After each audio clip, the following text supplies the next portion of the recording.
ప్రేమతో ఆహ్వానిస్తున్నాను. పరిశుద్ధమైన గ్రంథములో దేవుని యొక్క వాక్యములో నుండి చదివిన వాక్య భాగాన్ని ధ్యానించడం. యెహెజ్కేలు గ్రంథంలో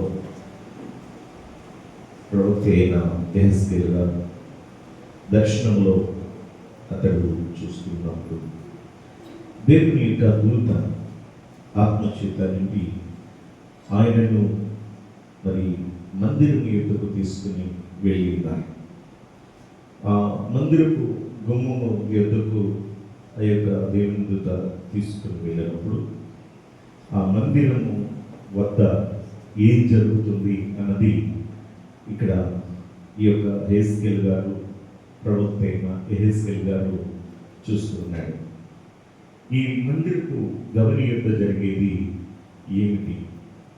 అక్కడ మందిరం ఎదుట ఆ గవిని యొద్ద నుండి ఒక నీరు పారుతుంది.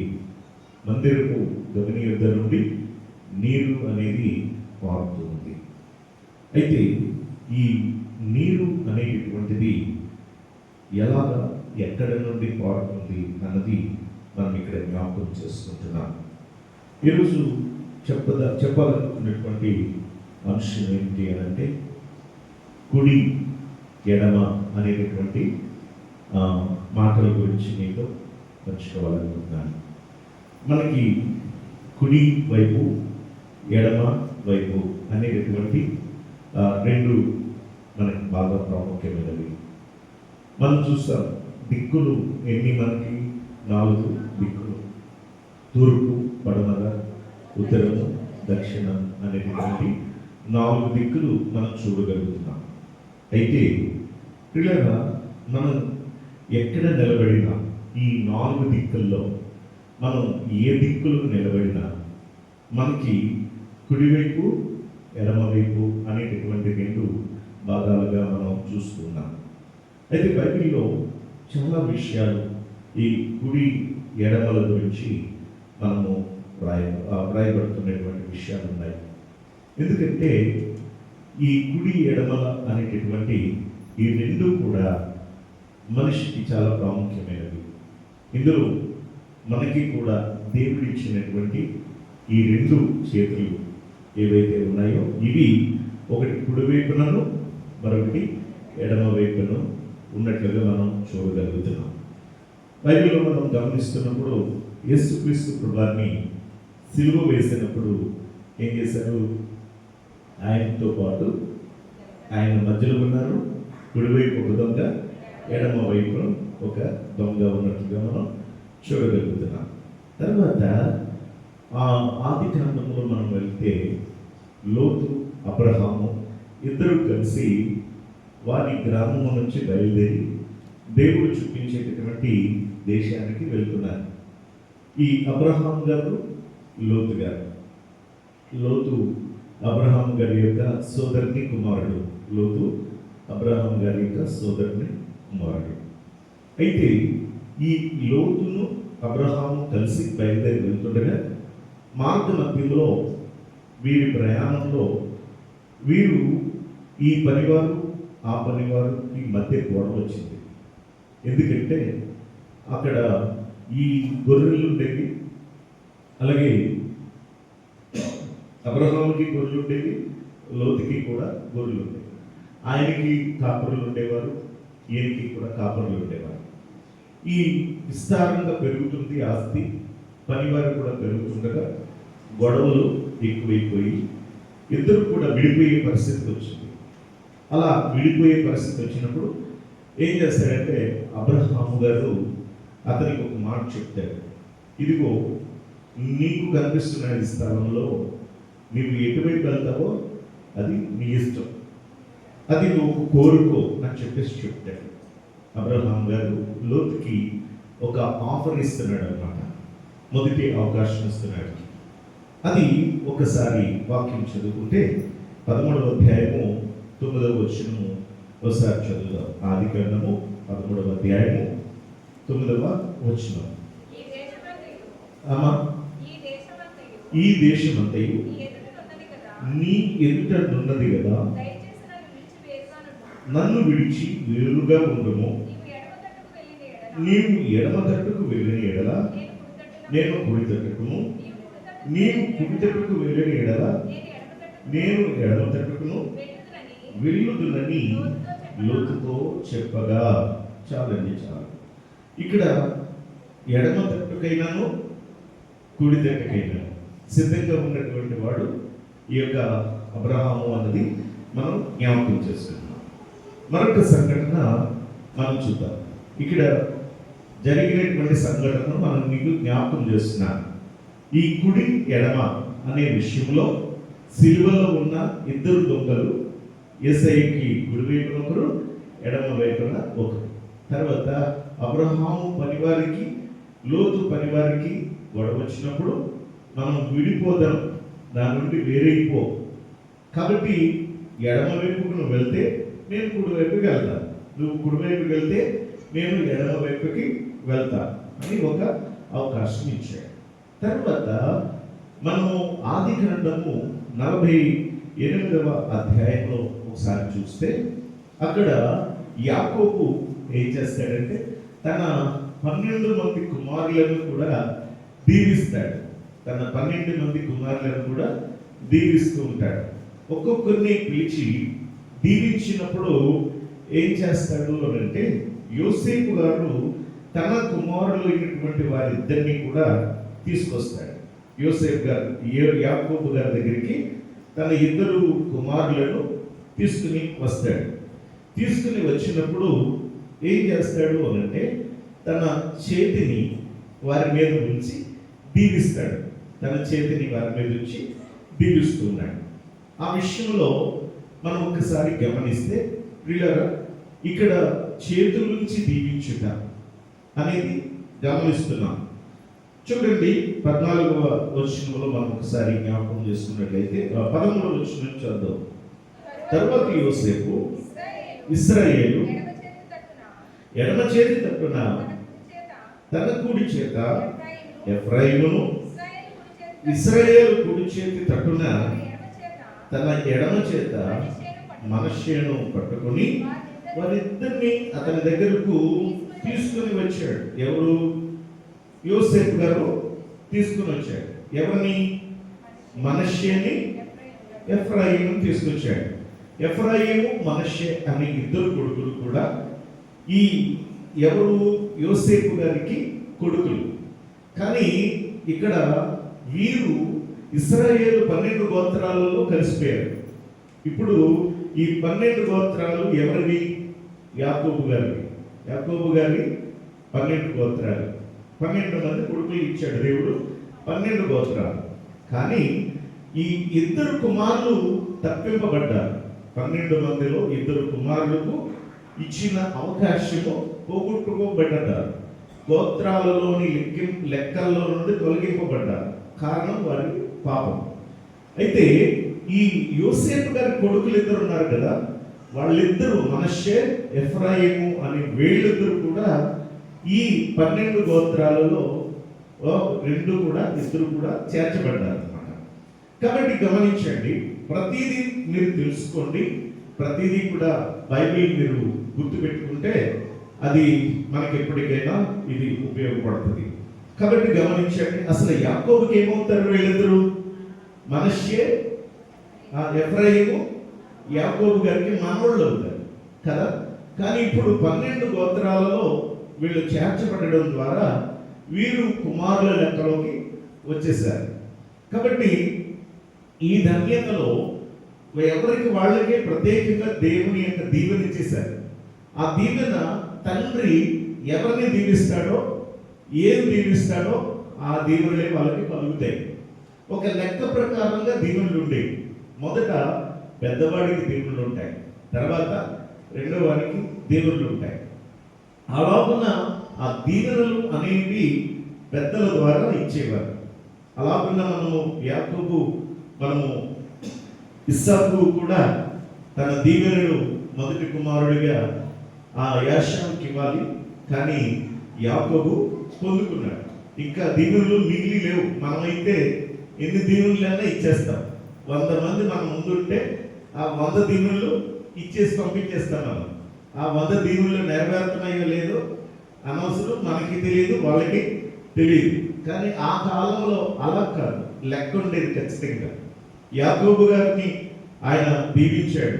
తర్వాత యాషోబు పరిగెత్తుకు వచ్చి, నానా నాకు దీవులు ఉంటే ఇంకా నా దగ్గర ఏమీ లేవంటాడు. అలాగున ఆ దీవులన్నీ కూడా జరిగాయి.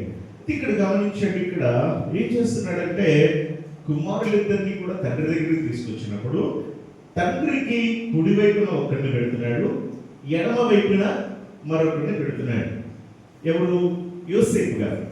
యోసేపు గారు ఈ తండ్రి దగ్గరికి తీసుకొచ్చాడు. ఎందుకు అంటే వాళ్ళిద్దరిని దీవించండి అని తీసుకొచ్చారు, దీవించమని తీసుకొచ్చారు. ప్రియులారా, మనం కూడా మన పిల్లలను దేవుని యొక్క సేవకుల, మంచి సేవకులు, భక్తి కలిగిన సేవకులు ఎవరైతే ఉన్నారో వారి యొక్కకు తీసుకుని వెళ్ళి మనం కూడా వారి దీవెనలు మనం కోరుకుంటే అది మనకు ఆశీర్వాదం, మన పిల్లలకు ఆశీర్వాదం. అలాగే పెద్దలయ్యున్నటువంటి వారు, ఎవరు పడితే వాళ్ళు కాదు, పెద్దలయ్యున్నటువంటి వారు ఉంటే వాళ్ళు దీవిస్తే మన పిల్లలకు అది ఆశీర్వాదం. మర్చిపోకూడదు ఎప్పుడు కూడా. విజయవాడలో నా ఊహ తెలిసినప్పుడు మా నాన్నగారు మరి లోకానుసారంగా ఉండేవాడు, అలాగే సేవలో కూడా ఉండేవాడు. ఏఆర్ స్టీవెన్సన్ గారి నాన్నగారు మరి ఇక సికామణి గారి యొక్క తమ్ముడు, మా నాన్నగారు వాళ్ళంతా ఒక బ్యాచ్ అన్నమాట, సువార్త టీము. అలాగా ఒక మంచి సేవ చేసేవాడు. ఆయన ఒక మీటింగ్స్ పెట్టేవాడు. బిల్మోరియా, జాన్ బిల్మోరియా గారిని సింగర్ని తీసుకొచ్చి, అలాగే ఆర్ఆర్కే మూర్తి గారిని తీసుకొచ్చి, మంచి సేవకులను తీసుకొచ్చి వాళ్ళు మీటింగ్స్ పెట్టేవారు. అలాగన నా ఊహ తెలిసినప్పటి నుంచి కూడా మా నాన్నగారు డ్రమ్ బాగా కొట్టేవాడు, చాలా బాగా ప్లే చేసేవాడు డ్రమ్. మంగళవాళ్ళు కూడా కొట్టలేరు, అలాగే కొట్టేవాడు బాగా. ఆయన మధ్యలో డ్రమ్ కొడుతుంటే చుట్టూరు వీళ్ళంతా ముగిపోయి వాళ్ళు నాట్యం చేసేవారు, పాట పాడేవారు. నాన్నగారు మధ్యలో ఉంటే నా చిన్న ఊహ తెలిసిన వయసులోనే కంజరి కొట్టేవాడిని, మురకాయలు కొట్టేవాడిని, తాళాలు కొట్టేవాడిని. అలాగా సిటీ అంతా కూడా విజయవాడలో తిరిగి సేవ చేయాలి. నా భుజం మీద, నాన్నగారు భుజం మీద ఎక్కించుకొని తీసుకెళ్ళేవాడు అన్నమాట. ఇలా జరిగేది. సేవలో నన్ను అలా నడిపించాడు. మా నాన్నగారు భుజం మీద ఎక్కించుకొని నన్ను అలా తీసుకెళ్లి సేవకి ఉపయోగించాడు మా నాన్నగారు. పిల్లరా, అయితే రెండవది ఏంటి అని అంటే, సేవకులు పెద్దవాళ్ళు ఎవరైతే వచ్చారో వాళ్ళు దగ్గరికి తీసుకుని వెళ్ళి వాళ్ళ ఎదురుగా నన్ను మోకాళ్ళు వేయించి నాకు దీవించేవారు. ఈ క్రమంలోనే నాకు తెలిసి, ఊహ తెలిసి ఆర్ఆర్కే మూర్తి గారు మొదటిగా నా తల మీద చేయి వేసి దీవించారు. ఆర్ఆర్కే మూర్తి గారు అంటే ఒక గొప్ప దేవుని యొక్క సమర్పణ కలిగిన సేవకుడైన, అలాంటి మహాసేవకుడు ఆయన ఎదురుగా నేను మోకరిస్తే నా తల మీద చేతి వేసి దీవించాడు. ప్రియులరా, అలాగే పెద్దలైనటువంటి వారు, మా తాతగారు కానీ వీళ్ళందరూ చేతులేసి దీవించినప్పుడు ఆ దీవెనే నేడు నన్ను విడిచిపెట్టలేదని నేను ఖచ్చితంగా నమ్మగలుగుతున్నాను. ప్రియులరా, గమనించండి, అదే ఆరోగ్యమూర్తి గారి దగ్గరికి అనకాపల్లి లాస్ట్ మీటింగ్ అయింది. ఆయన చనిపోయే స్టేజ్లో పిల్లల నా పిల్లలు తీసుకుని వెళ్ళి అక్కడ ఆయనతో ప్రేర్ చేయించారు. ఎందుకు ఈ మాటలు చెప్తున్నానంటే, ఈ యాకోబు అనేటటువంటి వాడు ఒక తండ్రిగా, ఒక తాతగా, ఒక పెద్ద వ్యక్తిగా, దేవుని చేత ఆశీర్వదింపబడిన వాడిగా, దేవుని చేత పిలువబడిన వాడిగా, ఎన్నుకోబడిన వాడిగా యాకోబు గారిని చూస్తున్నాం. అదే శ్వాసంతో తన తండ్రి ఏం చేస్తున్నాడు అని అంటే, ఆ యొక్క యోసేపు ఆయన తండ్రి దగ్గరికి తీసుకుని వెళ్ళి దీవించు అని చెప్పి కోరుతూ ఉన్నాడు. ఇప్పుడు కుడివైపున ఎవరున్నారట చూడండి. కుడివైపున ఎడమ చేతి తట్టున ఎఫ్రాయిము, కుడి చేతను ఎఫ్రాయిమును, తట్టున ఎడమ చేత మనష్యేను పట్టుకొని తీసుకెళ్ళాడు. ఎందుకు? ఎఫ్రాయిము పెద్దవాడు, మనష్యే పెద్దవాడు, ఎఫ్రాయిము చిన్నవాడు. చూడండి, చిన్నవాడైన ఎఫ్రాయిము తల మీద తన కుడి చేతిని మనషే తల మీద, తన ఎడమ చేతిని ఉంచాడట. అప్పుడు అతడు యోసేపును దీవించి, ఆ తర్వాత ఎవరిని ఎదురుగా నడుచుకున్నాను దీవించి ఆశీర్వదించి పంపిస్తున్నాడు.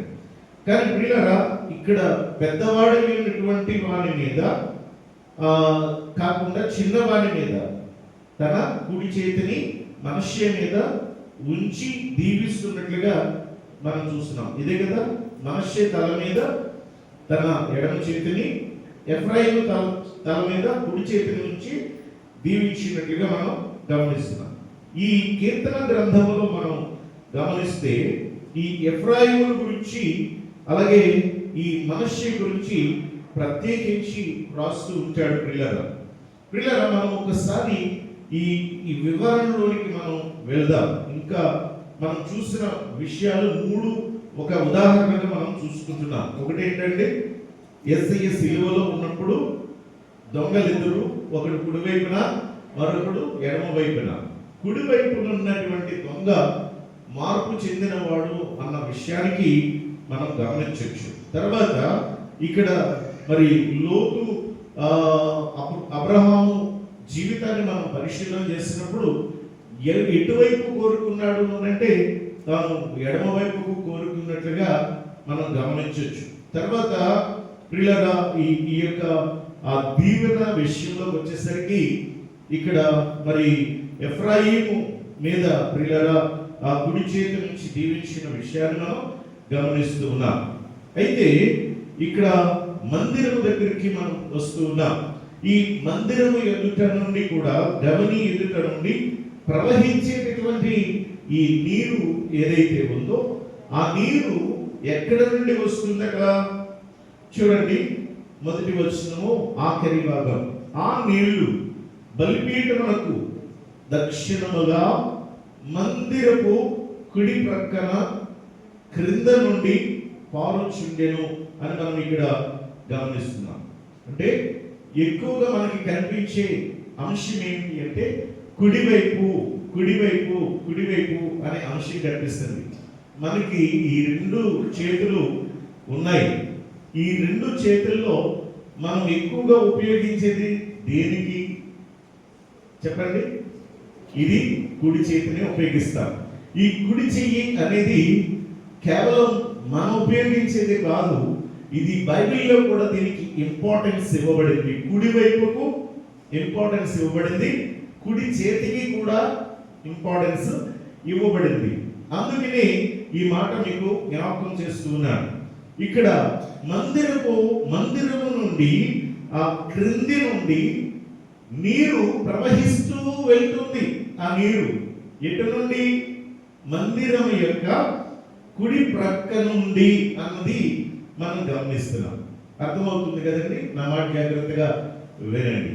ఇప్పుడు ఈ మందిరము కుడివైపు నుండి ప్రవహించే ఈ నీరు ఆశీర్వాదకరముగా ఉన్నది అనేది మనం ఇక్కడ చూస్తున్నాం.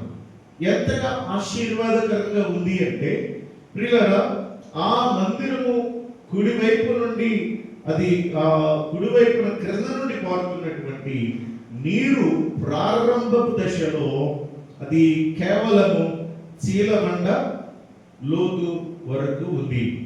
కేవలము చీలమండ లోతు వరకు ఉంది. తర్వాత 1000 మూరలు కొలిచి ముందుకి నడిపించాడు.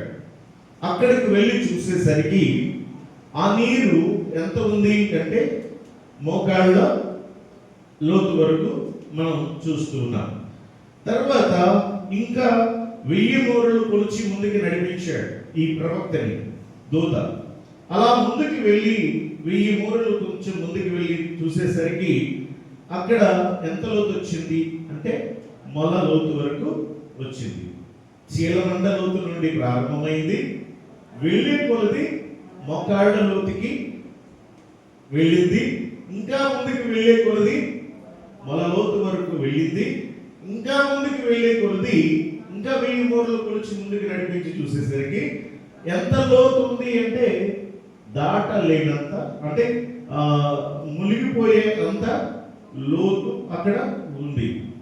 అంటే ఎంత నీరు ప్రారంభములో ఆ నీరు గవని యొద్ద నుండి గుమ్మపు గవని యొద్ద కుడివైపు నుండి ప్రవహించినటువంటి ఈ నీరు ఎంత ఆశీర్వాదకరంగా ఉంది అంటే అది ప్రారంభంలో కొద్దిగా ఉంది కానీ వెళ్ళే కొలది అది ఎంతో ఆశీర్వాదకరంగా మార్చబడింది. అంటే మందిరపు కుడివైపు నుండి ప్రవహించే నీరు దేనికి సూచన అంటే ఇది ఆశీర్వాదానికి సూచనగా మనం చూస్తూ ఉన్నాం. దేవుని పిల్లలుగా, ఆయన బిడ్డలుగా మనం ఆయన సన్నిధిలో ఎంతసేపు ఉంటే అంత దీవెన మనకు కలుగుతుంది. మందిరానికి ఎవరి కోసం వెళ్తున్నాం? దేవుని కోసం వెళ్తున్నామా? మనుషుల కోసం వెళ్తున్నామా? పాస్టర్ గారి కోసం వెళ్తున్నామా? అధ్యక్షుల కోసమో లేకపోతే పెద్దల కోసం వెళ్తున్నామా? దేవుని కోసం వెళ్తున్నాం. వీళ్ళెవరి ద్వారా మనకి ఆశీర్వాదం రాదు, కానీ ఆశీర్వాదము దేవుని ద్వారా కలుగుతుంది. ఈ ఆశీర్వాదము దేని వలన రాదు, కానీ ఆయన మందిరము నుండి మనకి ఆశీర్వాదము వస్తుంది. అందుకు మనము ఆయన సన్నిధిలో గడపాలి, ఆయన సన్నిధిలో మనము స్తుతించాలి, ఆయన సన్నిధిలో మనము ఆరాధన చేయాలి, ఆయన సన్నిధిలో ప్రార్థన చేయాలి, ఆయన సన్నిధిలో వాక్యాన్ని ధ్యానించాలి, వినాలి. ఎంత ఎక్కువసేపు నాకు టైం దొరుకుతుందా అని చూడాలి. ఎంత ఆలస్యంగా వస్తున్నామా, ఎంత తొందరగా వెళ్ళిపోతున్నామా అనేదే మనలో ఎక్కువగా కనిపిస్తుంది, కానీ ఎంతసేపు నేను గడుపుతున్నాను ఆయన సన్నిధిలో అన్నది ఆలోచన చేసుకోలేకపోతున్నాం. మందిరపు ఆ గవని యొద్ద కుడివైపు నుండి ప్రవహించే నీరు అది ఆశీర్వాదం. దేవుని మందిరములో మనము జీవించినంత వరకు, ఆయనలో మనం స్తుతించినంత వరకు ఆయన మందిరంలో కనబడని దీవెన ఉంటది, మనకి మర్చిపోకండి. ఏదో బయట హాల్లో ఉండి వచ్చినట్టుగా కాదు, ఇక్కడ మనకి కంటికి కనబడడం లేదు. కంటికి కనబడేది కేవలము ప్రిల్లరా ఈ లైటింగ్స్, మరి లేకపోతే టేబుల్స్, ఫ్యాన్స్ ఇవేమో కనబడుతున్నాయి, కానీ దేవుని దీవెనలు అనేవి మన కంటికి కనబడవు. అది ఆశీర్వాదము. ఇది ఎంతగా అంటే వెళ్ళే కొలది అనగా మన జీవిత కాలం ప్రయాణంలో ముందుకు వెళ్ళే కొలది ప్రిల్లరా మనకు కాకుండా మన పిల్లలకు, మన పిల్లలకు కూడా ఇది దీవెనకరంగా మారుతుంది అనేది మనం మర్చిపోకూడదు. ప్రారంభము నీ ద్వారా ప్రారంభం అవ్వాలి ఈ దీవెన. అది నీవు దేవుని సన్నిధిలో గడపడం ద్వారా, దేవుని స్తుతించడం ద్వారా, దేవుని భయము కలిగి ఉండడం ద్వారా నీ నుండి ప్రారంభమై నీ తరతరముల వరకు ఆ దీవెన ఆశీర్వాదాలు ప్రవహించేలాగా ఉండాలి అన్నది ఎప్పటికీ మర్చిపోకూడదు. నేను ఎంతసేపు గడుపుతున్నాను గుర్తుపెట్టుకోండి. ఒక ఆదివారమే కాదు, ఎప్పుడు ప్రార్థన పెట్టినా టైం చేసుకుని రావడానికి ప్రయత్నం చేయండి. మందిరం యొక్క విలువ గొప్పది ప్రియ దేవుని బిడ్డలారా. ఆయన సన్నిధిలో ఆశీర్వాదము లెక్కలేనంత గొప్ప దీవెన మనకు ఉంటది అనేది మనం ఏనాడు కూడా మర్చిపోకూడదు. ప్రియులారా, ఇక్కడ మనం చూస్తున్నప్పుడు ఆ మందిరం యొక్క కుడి ప్రక్క క్రింద నుండి పారుచున్నటువంటి నీరు ప్రారంభంలో చిన్నదే కానీ వెళ్ళే కొలది అది విస్తారముగా ఉంది, అది విస్తారముగా ప్రవహిస్తుంది, దాటలేనంత లోతుగా అది ఉంది అన్నది మనం గమనిస్తున్నాం. ప్రియులారా, మరి అక్కడ నుండి ప్రవహించేటటువంటి నీరు ఏమైంది? అది ఇంకా వెళ్తూ ఉండగా అది ఏమైందో మనం గమనిస్తున్నాం. ప్రియులారా, 6వ వచనం, నరపుత్రుడా నువ్వు చూచితివి కదా, నన్ను మరలా నది దగ్గరికి తోడుకొని వచ్చాను. ఎక్కడికి తోడుకొని వచ్చాడట? ఈ మందిరము కుడి వైపున నుండి ప్రవహిస్తున్నటువంటి నీరు ఏదైతే ఉందో అది ఒక నదిలాగా మారిపోయింది. అలాగే ఆ నది తీరమున చూస్తూ ఉన్నాడు. ఆ నది లోతుకి నడిపించుకుంటూ వచ్చాడు. స్టేజెస్, 4 స్టేజెస్ ని మనం చూసాం. చీలమండలోతు, మోకాళ్ళలోతు, మొలలోతు, మునిగిపోయేంత లోతు, 4 స్టేజెస్ వరకు. ఓకే, అక్కడ ఆ అనుభవం చూశాడు, దాని లోతును చూశాడు. దాని యొక్క ఆ నీటి యొక్క గొప్పతనాన్ని చూశాడు. ప్రారంభం ఎలా ఉంది, చివరి ఎలా ఉందో చూశాడు. తర్వాత ఇక్కడికి వచ్చేసరికి మరొక స్టేజ్లోకి వెళ్తున్నాడు. ఈ లోతు వరకు వచ్చినటువంటి వాడు అక్కడి నుంచి మరలా ఏం చేస్తున్నాడు, నది తీరమునకు తీసుకుని వచ్చి అక్కడ చూపిస్తుండగా ఆ నదీ తీరము ఎలా ఉంది అంటే ఇరు ప్రక్కల చెట్లు విస్తారముగా కనబడేది. మనం చూసుకున్నాం, కుడివైపున ఎడమవైపున. అక్కడ ప్రారంభమైంది కుడివైపున, తర్వాత విస్తరించింది. ఇక్కడ కూడా చూస్తుంటే కుడివైపున ఎడమవైపున ఇరు ప్రక్కల కూడా ఏమైందట, అక్కడ చెట్లు విస్తారముగా కనబడ్డాయట. ప్రియులారా, ఎంత గొప్ప ఆశీర్వాదమో చూడండి. ఈ నీరు ప్రవహించినప్పుడు ఆ పక్కన ఈ పక్కన కూడా ఈ చెట్లు ఎంతో ఫలవంతంగా ఉన్నాయి. అది మనం గుర్తుపెట్టుకోవాలి. ప్రియులారా, దేవుని సన్నిధిలో మనం ఉండడం ద్వారా మన ద్వారా మనం అందరికీ ఆశీర్వాదకరంగా ఉండాలి. క్రైస్తవుల ద్వారా నేటి సమాజానికి క్రైస్తవులు మేలుకరమైన వారిగా ఉండాలి, కానీ కీడుకరమైన వారిగా ఉండకూడదు. దేవుని బిడ్డలు ఎవరికి కూడా హాని కలిగించే వారిగా ఉండకూడదు. అందరికీ మేలు చేసే వారిగానే ఉండాలి, కానీ హాని చేసే వారిగా ఎవరు కూడా ఉండకూడదు. నీ మాటల ద్వారా ఎవరికి హాని కలగకూడదు, నీ పనుల ద్వారా ఎవరికి హాని కలగకూడదు. నీ ద్వారా ఏ విధమైన హాని కలిగినా దేవుడు ఒప్పుకోడు. గుర్తుపెట్టుకోండి. మందిరపు గమని కుడివైపు నుండి ప్రవహించే నీరు ఆశీర్వాదకరంగా ఉంది. ఇరువైపుల చెట్లు పచ్చగా ఉన్నాయి. గుర్తుపెట్టుకోండి, ఒకనొక 200 సంవత్సరాల క్రితం మన ఆంధ్రప్రదేశే కాదు, ఇండియా కూడా ఒక భయంకరమైనటువంటి దీనస్థితిలోనే ఉంది. అనాగరికరమైనటువంటి స్థితిలో, అనాగరికత, మాట్లాడడమే సరిగా వచ్చేది కాదు, బట్టలు కట్టడమే సరిగా వచ్చేది కాదు, సరైన శుభ్రత అనేది ఉండేది కాదు. అలాంటి పరిస్థితి 200 సంవత్సరాల క్రితం మన దేశాల్లో ఉండేది. స్లమ్ ఏరియాస్ ఎక్కువగా ఉండేవి. పిల్లల ఈ రోజు బట్ట కట్టడం ఏంటి, మన లైఫ్ స్టైల్ అనేది ఒక అద్భుతంగా మార్చబడింది అని అంటే దానికి గల కారణము పిల్లలు చదువుకోవడానికి కానీ లేకపోతే ఉద్యోగాల విషయాల్లో కానీ ఎంత గొప్ప ఆశీర్వాదము ఎందుకు వచ్చింది, ఎవరి ద్వారా వచ్చింది. ఒకప్పుడు మా చిన్నప్పుడు మాకంటే ముందు మా నాన్నగారికి 3 ఉద్యోగాలు వచ్చాయి. 3 ఉద్యోగాలు. SSLC చదివాడు మా నాన్నగారు. 3 ఉద్యోగాలు కూడా నెగ్లెక్ట్ చేసి వదిలేసాడు. ఆయన వెళ్ళడం, రిజైన్ చేయడం, వచ్చేయడం, ఇలా 3 ఉద్యోగాలు, మంచి ఉద్యోగాలు. మా తాతయ్య గారు ఆయన ఓల్డ్ SLC అట, ఆయనకి HM గా ఆయన జాబ్ చేశారు. పిలిచి మరి ఉద్యోగాలు అప్పుడు ఇచ్చేవారు. ఇప్పుడు ఉన్నాయా? అప్పుడు పిలిచి మరి ఉద్యోగాలు. ఎందుకంటే ఎడ్యుకేటెడ్స్ అనేవాళ్ళు, చదువుకున్న వాళ్ళు ఆ కాలంలో తక్కువ. మరి అంతకుముందు ఉన్నటువంటి 200 సంవత్సరాల క్రితం వెనక్కి వెళ్తే ఇంకేముంది ఒకసారి ఆలోచిస్తున్నారా? కానీ ఈ రోజున ఒక చదువు విషయాల్లోనే కాదు, మంచి నాలెడ్జ్ అనేది మన దేశానికి కలిగింది అంటే ఎవరి వలన కలిగింది? అది ప్రియ దేవుని బిడ్డలారా, మిషనరీస్ వలన కలిగింది. మన క్రైస్తవ మిషనరీస్ అనే వాళ్ళు వచ్చి వాళ్ళు మనకి జ్ఞానాన్ని ఇచ్చారు, వాళ్ళు మనకి చదువులను ఇచ్చారు, వాళ్ళు మనకి నాగరికతను నేర్పించారు, వారు మనకి చదువులు నేర్పించారు, వాళ్ళు మనకి వైద్యం అనేది హాస్పిటల్స్ కట్టించి వైద్యాన్ని ఇచ్చారు. మన మిషనరీస్ అండి, వాళ్ళు గొప్ప, వాళ్ళు ఆస్తులు కొన్నారు. ఆస్తులు అనేకమైన ఫ్యూచర్లో ఈ దేశము ఎంతో మంది రక్షణ పొందుకుంటారు, ఎంతో మంది చదువుకుంటారు, గొప్పవాళ్ళు అవుతారు. కాబట్టి ఇవి మా వాళ్ళకి అవసరం ఉంటుంది అని ముందే ప్లాన్ చేసుకొని వాళ్ళకు ఒక బౌండరీస్ ఏర్పాటు చేసుకొని మంచి చేసిచ్చారండి. వాళ్ళ వలన మనకి మేలు కలిగింది మన దేశానికి. అంటే వాళ్ళు ఆశీర్వాదకరంగా ఉన్నారా, కీడుకరంగా ఉన్నారా ప్రజలకి?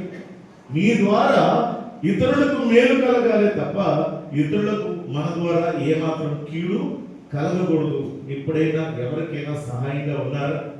చదువుకుంటున్న పిల్లలు ఉన్నారు, వాళ్ళకి చదువు చెప్తున్నారా? లేకపోతే చదువుకి ఏమైనా సహాయం చేయగలుగుతున్నారా? బాధల్లో కష్టాల్లో ఉన్నటువంటి వారిని ఆదుకోగలుగుతున్నారా? హాస్పిటల్స్కి వారిని తీసుకెళ్ళగలుగుతున్నారా? వారికి ఏమైనా సహాయం చేయగలుగుతున్నారా? పిల్లరా, ఇలాంటివన్నీ కూడా దేవునికి ఇష్టమైనటువంటి క్రియలు మనం చేయగలగాలి. ఆ మందిరపు గవని యొక్క నుండి ప్రవహించే ఈ నీరు ఏదైతే ఉందో దాని ప్రవహిస్తున్న చోటల్లా, అది ప్రవహిస్తున్నటువంటి చోటల్లా ఇరు ప్రక్కల ప్రియ దేవుని బిడ్డలారా ఆ చెట్లు ఎలా ఉన్నాయండి అంటే పచ్చగా ఉన్నాయి. ఈ నీరు అంత ఆశీర్వాదకరంగా ఉంది. మిగిలిన చోట ఉన్నటువంటి చెట్లు వేరు, ఈ నీటి ప్రక్కన ఎదుగుతున్నటువంటి చెట్లు వేరు. ఈ చెట్లు ఎలా ఉన్నాయి అంటే పిల్లరా అవి పచ్చగా ఉన్నాయి అని చెప్తున్నాడు. అలాగే అవి నెల నెలకి కూడా అవి కాపు కాస్తూ ఉన్నాయి అని చెప్తున్నాడు. పిల్లరా మనం ఇంకా దాని గురించి చూస్తున్నట్లయితే 9వ వచనం చూడండి. 9వ వచనం చూడండి. అప్పుడు సముద్రపు నీళ్లు మంచి నీళ్లు అగును. ఎస్కేల్ గ్రంథం 47వ అధ్యాయము 9వ వచనం. అప్పుడు సముద్రపు నీళ్లు మంచి నీళ్లు అగును. సముద్రపు నీళ్లు మంచి నీళ్లు అవుతాయా? ఏమండి, ఒక్కసారి ఆలోచిస్తున్నారా? ఈ వాక్యాన్ని గమనిస్తున్నారా? ఇది ఎన్ని స్టేజెస్ దాటుకుంటూ వచ్చింది నీరు? చెప్పండి, అందరూ గమనించండి, జాగ్రత్తగా పరిశీలన చేయండి, వాక్యం శ్రద్ధగా వినండి. ఎన్ని స్టేజ్లు? ఫస్ట్ స్టేజ్ ఏంటి? చీలమండ లోతు, 2 3 మొలలోతు, 4 మునిగిపోయేంత లోతు. అక్కడికి వస్తే అక్కడి నుంచి తర్వాత మరొక పాటకైతే అక్కడ చుట్టూరు ఇరువైపుల చెట్లు పచ్చగా ఉన్నాయి, నెల నెల కాపు కాస్తున్నాయి. అంతగా ఆశీర్వదింపబడిన స్థలం. తర్వాత ఇక్కడ మరొక పరిస్థితి చూస్తున్నాం ఏంటంటే ఈ నీరు సముద్రపు నీళ్లు ఏమవుతున్నాయట? మంచి నీళ్లు అవుతున్నాయి అన్నాడు. సముద్రపు నీళ్లు మంచి నీళ్లు అవుతాయా? ఒక్కసారి ఆలోచన చేయండి. గోదావరి నీళ్లు, అమ్మా, గోదావరి నీళ్లు బాగుంటాయా? సముద్రం నీళ్లు బాగుంటాయా? అంతే కదా. గోదావరి నీళ్లు తాగిన వాళ్ళు మంచోళ్ళు, మనమందరం మంచోళ్ళు. తూర్పు వాళ్ళు పడమటోళ్ళని మంచోళ్ళు. ఎందుకంటే మన ఆంధ్రప్రదేశ్లో తూర్పు పడమటలో ఉన్నటువంటి ప్రేమ ఇంకెక్కడ దొరకదు. ప్రేమించాలన్నా, కోప్పడాలన్నా, ఏరికైనా ముందుండేది ఎవరంటే మనమే. కానీ అన్నిటికంటే ఎక్కువ ప్రేమ తూర్పు పడమటమే కదా. ఎందుకంటే గోదావరి నీళ్లు తాగినోళ్ళు అని అంటారు. అవి కూడా ఎలా వచ్చాయి? ఆ నీళ్ళు కూడా ఎలా వచ్చాయి? గోదావరి నీళ్లు ఇన్ని లక్షల మందికి ఏమండి ఆ గోదావరి నీళ్లు పంటలు పండి ఇంతమంది హ్యాపీగా ఉండడానికి, బ్రతకడానికి ఇంతగా ఉపయోగకరంగా చేసింది ఎవరు? నేను చెప్పాను కదా ముందే, ఎవరు? మన మిషనరీస్ వచ్చారే. ఆ మిషనరీస్ ఎవరైతే వచ్చి మన దేశాన్ని బాగు చేశారంటే కాటన్ దొరగారు. దీని మూల కారకుడు రాజమండ్రిలో చూసుకుంటే అక్కడ కాటన్ పార్క్ ఉంటుంది. ఏమంటే రైతుల ఇళ్లలో కాటన్ దొరగారు బొమ్మలు పెట్టుకుని ఉంటారు. ఆ మహానుభావుడు వల్లనే. అంటే ఈ గోదావరి నీళ్లు శ్రేష్టమైనవి. అవి వెళ్ళి ఎక్కడికి వెళ్తున్నాయి? సముద్రంలోకి వెళ్తున్నాయి. అంతర్వేదులు చూడండి, అన్న చెల్లెలు గట్టి అంటారు. నేను కూడా వెళ్ళి ఈ రెండు కలిసి సముద్ర నీళ్లు గోదావరి నీళ్ళు కూడా రెండు ఇలా మిక్స్ అయిపోతాయి. అక్కడ వరకు వెళ్ళింది, ఇలాగ అయ్యింది పడవ. వద్దు బాబు తిప్పిన రెడ్ మిక్స్, కానీ చూడడానికి బాగానే ఉంటుంది. అక్కడికి వెళ్ళేసరికి ఇలాగైపోతుంది. అంటే ఈ రెండు కలుస్తున్నాయి. కానీ అవసరమైతే సముద్రపు నీళ్లు ఈ నదిలోకి వస్తే ఇవి ఉప్పుగా మారుతాయేమో, కానీ మంచి నీళ్లు వెళ్ళి ఆ సముద్రంలో పడితే అవి ఏమాత్రం కూడా మారదు కదా. సముద్రపు నీరు మంచిగా మార్చగలమా? ప్రియ దేవుని బిడ్డలారా, ఇక్కడ ఈ నీరు సముద్రంలోనికి వెళ్ళినప్పుడు సముద్రపు నీరు ఏమైంది? మంచి నీరుగా మారింది. 9వ వచనం అది చదువుకోండి. అప్పుడు సముద్రపు నీళ్లు మంచి నీళ్లు అగును. సముద్రము దేనికి సూచన అంటే ఈ లోకానికి సూచన. సముద్రము అనేది ఈ లోకానికి సూచన. అవును ప్రియ దేవుని బిడ్డలారా, యేసయ్య ప్రేమ, యేసయ్య చూపినటువంటి ఆ త్యాగం, ఆయన శిలువ మరణము, ఆయన చూపినటువంటి ఆ క్షమాపణ, ఆయన బిడలుగా నేర్చుకున్నటువంటి 12 మంది శిష్యులు, వారి ద్వారా వారు దేవుని బిడలుగా ఉన్నటువంటి ఆదిమ క్రైస్తవులు, ఇలాగన ఈ ప్రపంచం అనేటటువంటి ఈ సముద్రంలోనికి ఇది వచ్చినప్పుడు ఏమైంది? ఈ సముద్రం చెప్పండి, ఈ సముద్రం అనే ఈ లోకం ఏమైంది? మార్పు చెందింది. మార్పు చెందింది అంటే ఒకప్పుడు అందరూ అన్యజనులే, కానీ ప్రియులారా యేసు క్రీస్తు ప్రభువారి ప్రేమను ఎరిగిన వారే, ఆయన త్యాగాన్ని గ్రహించినటువంటి వారే ఈ రోజు చెడు బ్రతుకులను విడిచిపెట్టుకొని మంచి మార్గంలో జీవిస్తున్నారు అంటే దొంగలు, హంతకులు, వ్యభిచారులు, విగ్రహారాధికులు, పూజారులు, ఇంకా అనేకమైనటువంటి భయంకరమైనటువంటి స్థితిలో ఉన్నటువంటి వారు మారిపోయి యేసుక్రీస్తు ప్రభువుని కలిగి ఇప్పుడు అనేకులకు ఉపయోగకరంగా ఉన్నారు. ఇప్పుడే కాదు, అప్పుడు పౌలు గారు ఎలా ఉన్నాడు?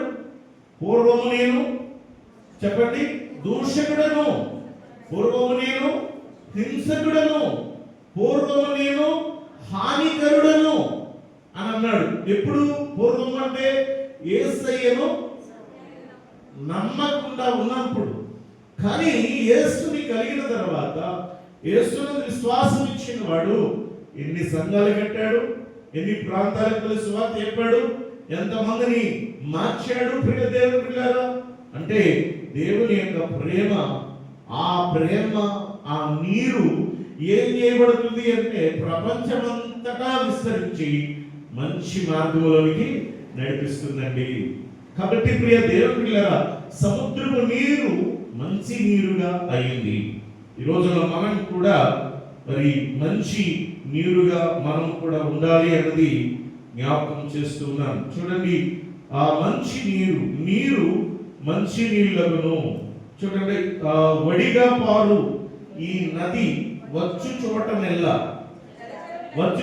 నెల్ల జలచరములన్నీ బ్రతుకును, జలచరములన్నీ బ్రతుకును. మన ద్వారా అందరూ బ్రతకాలి అంటే మనం ఏదో ఉన్న డబ్బంతా ఆస్తంతా పెట్టేసి బ్రతికించమని కాదు, మన మంచితనం ద్వారా, మన యొక్క మాటల ద్వారా వారు బ్రతకాలి. తర్వాత ఈ నీళ్లు అక్కడికి వచ్చిన వలన ఆ నీరు మంచి నీళ్లకు అగును గనుక చేపలు బహు విస్తారములగును.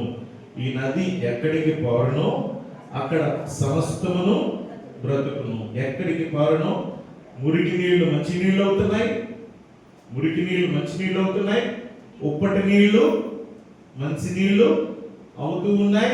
ప్రియులారా, అలాగే ఈ నీటి ద్వారా జలచరములన్నీ బ్రతకడమే కాదు విస్తరిస్తున్నాయి అన్నాడు. బ్రతకడమే కాదు విస్తరిస్తున్నాయి. ఎక్కడి నుండి పారిన నీరుది చెప్పాలమ్మా? ఎక్కడి నుంచి పారింది నీరు? మందిరపు గడప కుడివైపు నుండి, మందిరపు గడప కుడివైపు నుండి పారిన ఈ నీరు ఎంత ఆశీర్వాదకరంగా అది వెళ్ళే కొలది విస్తరించిందో మన జీవితాలు కూడా ఆ విధముగా దేవుని యొక్క ప్రేమ చేత, దేవుని యొక్క కృప చేత అది విస్తరించాలి అన్నది జ్ఞాపకం చేస్తూ ఉన్నాను. ప్రియ దేవుని బిడ్డలారా, మరి ఈ యొక్క 11వ వచనం ఇంకా చూద్దాం. చాలా శ్రేష్టమైన విషయాలు మనం ఇక్కడ చూడగలుగుతున్నాం. చూడండి 11వ వచనం. అయితే ఆ సముద్రపు బురద స్థలములను, ఊబి స్థలములను ఉప్పు గలవై ఎండి బాగుగాక ఎండును. నదీ తీరమున ఇరు ప్రక్కల ఆహారం ఇచ్చు సకల జాతి వృక్షములు పెరుగును. చాలండి. ఇక్కడ చూడండి, సముద్రపు బురద స్థలము, ఊబి స్థలములను ఉప్పు గలవై ఉండి బాగు కాక. అంతకు 9వ వచనంలో ఏమన్నాడు? 9వ వచనంలో ఏమన్నాడు? సముద్రపు నీళ్లు మంచి నీళ్ళు అన్నాడు. ఇక్కడికి వచ్చేసరికి ఏమన్నాడు?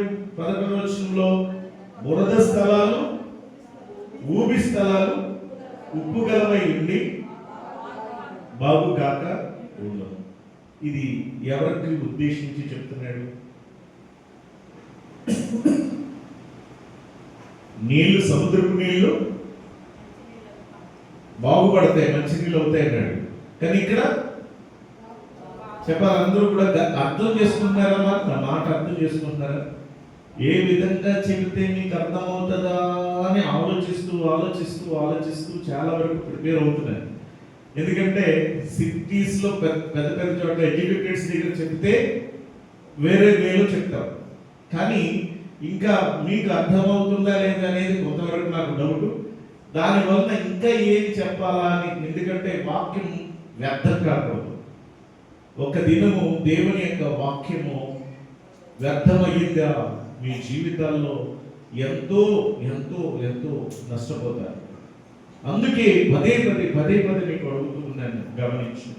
సముద్రపు నీళ్లు మంచి అవుతున్నాయి, కానీ బురద నీళ్లు, ఊబి నీళ్లు, ఊబి ఇవి మాత్రం బాగుపడటం లేదు. ఇది ఎవరికి సూచనగా ఉందంటే సంఘాలలో ఉన్నటువంటి ఒక మూర్ఖత్వం కలిగి, కఠినత్వం కలిగి జీవించేటటువంటి వ్యక్తులకు సూచనగా ఉంది. ఇది మనం కూడా ఎంత వాక్యం వింటామో, ప్రేమను గురించి ఎంతగా చెప్పుకుంటామో, త్యాగం గురించి ఎంతగా చెప్పుకుంటామో, పిల్లల క్షమాపణ గురించి ఎంతగా చెప్పుకుంటామో, దేవుని యొక్క వాక్యము ఎంతగా చెప్పుకున్నా, ఎంతగా విన్నా కూడా మన మనస్సులు ఎలా ఉంటాయంటే ఫరో హృదయం కఠినమైపోయినట్టుగా కఠినమైపోతూ ఉంటుంది. మార్పు చెందని హృదయాలుగా ఉంటాయి. అందుకే గమనించండి, అన్యజనులుగా ఉండి దేవునిని నమ్మినటువంటి వారు ఎవరైతే ఉన్నారో, కొత్తగా నమ్మినటువంటి వారు ఎవరైతే ఉన్నారో, వారు చూపించే భక్తి కానీ, వారు చూపించే విశ్వాసం కానీ అది చాలా స్ట్రాంగ్ గా ఉంటుంది. కానీ పుట్టక నుండి క్రైస్తవులము అని చెప్పుకుంటున్నటువంటి మనలో చాలా మంది అది మనం అవ్వచ్చు, మన దేశంలో ఉన్న క్రైస్తవులు ఎవరైనా అవ్వచ్చు, ఎన్ని వాక్యాలు విన్నా కూడా మార్పు చెందడం లేదు, హృదయాలు మార్చుకోవడం లేదు, కఠినమైనటువంటి హృదయాలు కలిగి ఉంటున్నారు. అంటే అది ఊబి లాంటి జీవితం, బురద లాంటి జీవితం, బురదలో ఉన్నటువంటిది పిల్లగా అది బాగు కావడం లేదు. ఊబి కలిగినటువంటి స్థలాలు బాగు కావడం లేదు. నీరైతే మంచిదే, ప్రవహిస్తుంది, కానీ ఇవి బాగుపడడం లేదు అని అంటున్నాడు. మనం ఎంత ప్రవహించిన వాక్యం, ఎంతగా విస్తరించి చెప్పినా, ఎంత గద్దించినా, ఎంత గద్దించినా మార్పు చెందడం లేదు. నిజానికి మన ఏరియాలో అన్ని ప్రాంతాల్లో చాలా బెటరే. మాకు చూడాలి, డాక్యుమెంట్ ఈస్ట్ డాక్యుమెంట్ ఫీల్డ్ కౌన్సిల్లో మొత్తం అన్ని సంఘాలు, అన్ని ప్రాంతాల్లో ఏకంగా పేట క్రిస్టియన్ పేట చూస్తే, వాళ్ళ యొక్క వ్యవహారాలు చూస్తే బాధ, కోపం ఎంత భయంకరంగా అంటే అన్యజనులు కూడా ఉండరు, అలా ఉంటారు. ఎందుకు? మొన్న ప్రధానమైంది మా అన్నయ్య కూతురికి, అక్కడ పుట్టేసుకుని రక్తాలు కారేలా పుట్టేసుకున్నాం. ఏం క్రైస్తవులు తెలియదు, గొడవలు ఆడుకునే క్రైస్తవులు, పిల్లల అసభ్యకరమైనటువంటి జీవితంలో జీవించే క్రైస్తవులు, ఊబి లాంటి జీవితాలు, బురద లాంటి జీవితాలు. ఈ నీరు మంచిదే. యేసయ్య గురించి మనకి రాస్తాడు యోహాను సువార్త 1వ అధ్యాయంలో, వెలుగు లోకములో అది ప్రకాశిస్తుంది కానీ చీకటి దానిని గ్రహింపడం లేదట. వెలుగైతే సంచరిస్తుంది, వెలుగైతే ప్రకాశిస్తుంది. అలాగే క్రీస్తు ప్రేమ వర్షధారలు ప్రవహిస్తూ ఉంటే ఈ ఊబిలో ఉన్నవారు, పాపములో ఉన్నవారు పిల్లరా ఈ అధికారాల కోసమో, లేకపోతే ఈ పదవుల కోసమో, లేకపోతే మరి వాళ్ళ ఏది కావాలనుకున్నారో స్వార్థం కోసమో అది విడిచిపెట్టి మార్పు చెందడం లేదు మనుషులు. అదే జీవితం జీవిస్తున్నారు. కానీ ఏదో ఒక రోజు ఉంటుంది, దేవుడు తప్పనిసరిగా ప్రతి పరిస్థితిని మార్చగలిగిన వాడు అన్నది మనం జ్ఞాపకం చేసుకోవాలి. పిల్లరా, దేవుని మందిరపు గడప కుడివైపు నుండి క్రింద నుండి పారే ఆ నీరు అది ఆశీర్వాదకరంగా ఉంది. పిల్లరా, దేవుని సన్నిధిలో మనము జీవిస్తున్నప్పుడు, ఆయన ఆరాధిస్తున్నప్పుడు దేవుని యొక్క ఆశీర్వాదాలు మెండుగా మన మీద ఉంటాయి. ఎప్పటికీ మర్చిపోవద్దు. నాకు ఏం కలుగుతుంది అక్కడికి వెళ్తే, ఈ అరగంట సేపు నేను పనులకు వెళ్తే, ఉద్యోగానికి వెళ్తే నాకు 500 1000 రూపాయలు వస్తుంది అనుకుంటావేమో. జాగ్రత్త. అది ఎలా వచ్చిందో, ఎలా ఖర్చు అయిపోతుందో, ఏ విధమైన శాపం మీదకి వస్తుందో, ఎలాంటి కష్టం మీదకి వస్తుందో తెలియదు. పిల్లరా, భయం కలిగి జీవించాలి. దేవుని సన్నిధిలో మనం గడిపితే కనబడని దీవెన ఆశీర్వాదాలు మెండుగా మనకి వస్తాయి. అది మర్చిపోవద్దు. మనం వెళ్ళే కొలది, మన జీవితం కొనసాగే కొలది ఆ దేవుడు మన మీద, మన పిల్లల మీద, పిల్లల మీద కూడా ఆశీర్వాదం ఉన్నట్లు ఆయన మందిరంలో స్తుతించండి, ఆయన మందిరంలో ఆరాధించండి, ఆయన మందిరంలో సమయం ఎక్కువగా గడపండి, ఆయన ఎక్కువగా ఆరాధన చేయాలని ప్రభు పేరిట మీ అందరికీ నేను మనవి చేస్తున్నాను. అలాగే ఆ నీరు ఎలా అందరికీ ఆశీర్వాదకరంగా ఉందో మనం కూడా అందరికీ ఒక ఆశీర్వాదకరమైన వారేమగా, అందరికీ మేలు చేసేటటువంటి వారముగా, దేవునికి ఇష్టమైన వారిగా ఉండాలని మీకు జ్ఞాపకం చేస్తున్నాను. ప్రియ దేవుని పిల్లల, ఆఖరిగా మత్తయి సువార్త 25వ అధ్యాయంలో మనం చూద్దాం. 25వ అధ్యాయంలో మనం గమనిస్తున్నట్లయితే యేసుక్రీస్తు ప్రభువారు ఆయన ఒక జ్ఞాపకం చేస్తున్నాడు. తన మహిమతో మనుష్య కుమారుడు ఆయనతో కూడా సమస్త దూతలను వచ్చినప్పుడు మహిమ గల సింహాసనం మీద ఆసీనుడై ఉండును. ఆయన ఒక గొల్లవాడు ఏం చేస్తాడో చెప్తున్నాడు. మేకలలో నుండి గొర్రెలను వేరుపరిచినట్లు, ఏమండి ఆయన ఏం చేస్తున్నాడు? మేకలలో నుండి ఏం చేస్తున్నాడు చెప్పాలమ్మా? మేకలలో నుండి గొర్రెలను వేరు చేస్తున్నాడు. ఎవరు? ఒక గొల్లవాడు మేకలలో నుండి గొర్రెలను వేరు చేస్తున్నాడు. ఈ రోజున దేవుడు కూడా మనల్ని దేనితో పోలుస్తున్నాడండి? దేవుని బిడ్డల్ని మేకలతో పోలుస్తున్నాడా? గొర్రెలతో పోలుస్తున్నాడా? మనం ఎవరండి? గొర్రెలమై ఉన్నాము. ఆయన గొర్రెలమై ఉన్నాము. ఇప్పుడు దేవుడు గొర్రెలను మేకలను వేరు చేస్తాడు. మేకలు ఎవరు? లోకానుసారంగా ఇష్టానుసారంగా జీవించేవారు మేకలు. పిల్లరా, గొర్రెలు ఎవరు? సాత్వికము కలిగి దేవుని మాటకు లోబడి దేవుని వాక్యానుసారంగా దేవుని అనుసరించి జీవించేవారు గొర్రెలుగా ఉన్నారు. రెండు కలిసి పెరుగుతున్నాయి, కానీ సపరేట్ చేసే రోజు ఒకటి వస్తుంది. ఆ సపరేట్ చేసినప్పుడు ఆయనకి ఏం కావాలి? గొర్రెలే కావాలి. వేరు చేసి ఎక్కడ పెడతాడు చూడండి. ఆయన అంటున్నాడు, వేరుపరిచినట్లు ఆయన వారిని వేరుపరిచి తన కుడి వైపున గొర్రెలను, ఎడమ వైపున మేకలను నిలువబెట్టును. చూడండి, ఇప్పుడు 2 ప్లేసెస్ పెట్టాడు. మనం చెప్పుకుంటున్నాం కదా, మొదటి నుంచి అంశం ఏంటి? కుడి వైపున ఎడమ వైపున చెప్పుకుంటున్నాం. ఇక్కడ చూడండి, గొర్రెలను మేకలను వేరు చేసేసాడట. వేరు చేసి కుడి వైపున ఎవరున్నారు? గొర్రెలు ఉన్నాయి, ఎడమ వైపున మేకలు ఉన్నాయి. ఇప్పుడు కుడి వైపున ఉన్నటువంటి గొర్రెలను ఏమని పిలుస్తున్నాడో చూడండి. నా తండ్రి చేత, చూడండి 34 వచనం, అప్పుడు రాజు తన కుడి వైపున ఉన్నవారిని చూచి, నా తండ్రి చేత ఆశీర్వదింపబడిన వారులాగా లోకం పుట్టినది మొదలుకొని మీ కొరకు సిద్ధపరచబడిన రాజ్యం స్వతంత్రించుకోండి. ఏమా, ఎంత చక్కని మాట. కుడి వైపున ఉన్నటువంటి గొర్రెలను ఏమని దీవిస్తూ ఏమని ఆహ్వానిస్తున్నాడంటే, నా తండ్రి చేత ఆశీర్వదింపబడిన వారలాగా కుడివైపుకు మార్చబడేవారు, ఆయన వైపుకు చేర్చబడేవారు, ఆయన వాక్యానుసారంగా జీవించేవారు, వారు ఆశీర్వదింపబడిన వారు.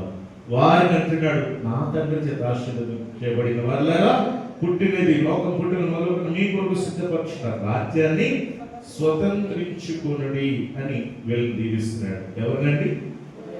ఎవరిని అంటే, కిందకైతే ఎవరు అని అంటే, నేను ఆకలి కొంటిని భోజనం పెట్టారు, వీళ్ళు ఆశీర్వదింపబడిన వారు. దప్పిక కొంటిని నాకు దాహాన్ని ఇచ్చారు, వీళ్ళు ఆశీర్వదింపబడిన వారు.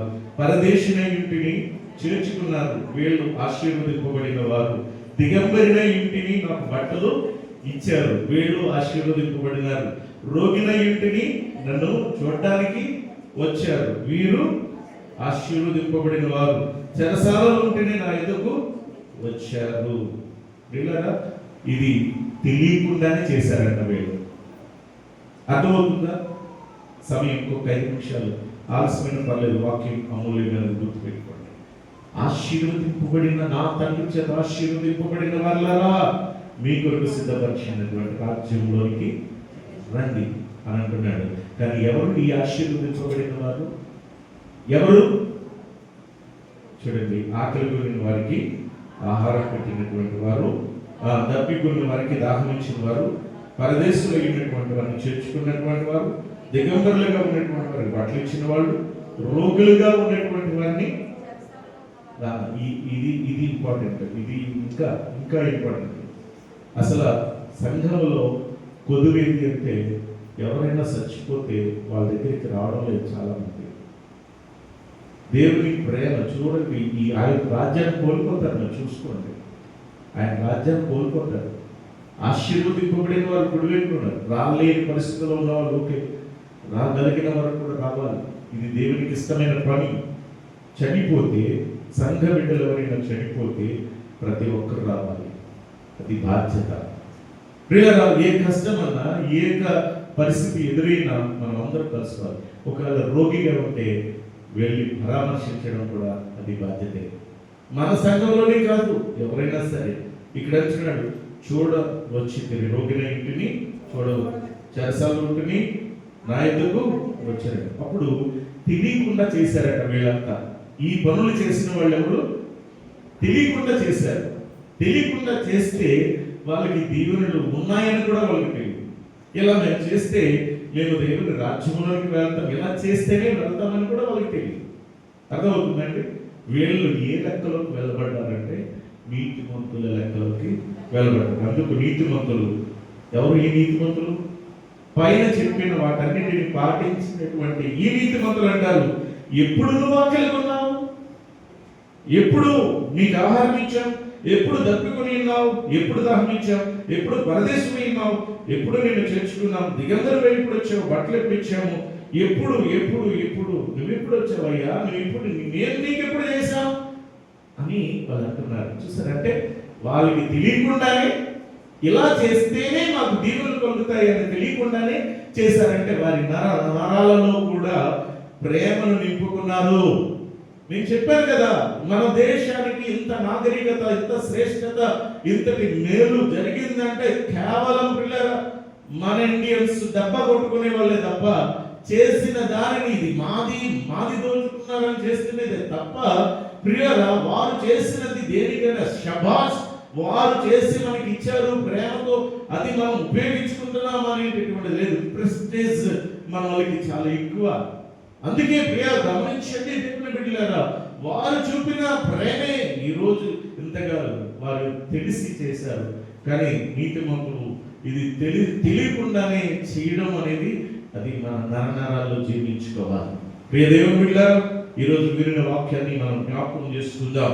మరి దేవుని కుడి వైపునకు వెళ్ళినటువంటి గొర్రెలు ఆశీర్వదింపబడిన వారు. మనం కూడా ఆయన కుడి హస్తాలకు, ఆయన వైపుకు మనం కూడా చేరుదాం. ఆయన చెప్పిన మాట ప్రకారంగా చేద్దాం. ఆయన అడుగుజాడలో జీవించుదాం.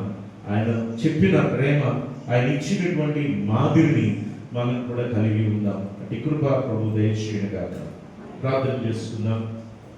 కృపగల తండ్రి, మీరిచ్చిన సమయమును బట్టి స్తుతిస్తున్నాను. అదేవో మేము నీ మందిరం యొక్క విలువ ఎక్కువ గ్రహించలేకపోతున్నాం.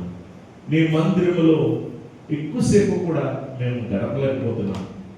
ఎప్పుడు నేను తండ్రి ఈ సన్నిధికి ఆలస్యంగానే వస్తూ ఉంటాం, ఎప్పుడు త్వరగా వెళ్ళిపోవాలని ఆలోచిస్తుంటాం. కానీ ఎంతసేపు ఉంటే అంత ఆశీర్వాదం అన్నది నేను మాకు నేర్పిస్తున్నాను, చూపిస్తున్నాను ప్రభా.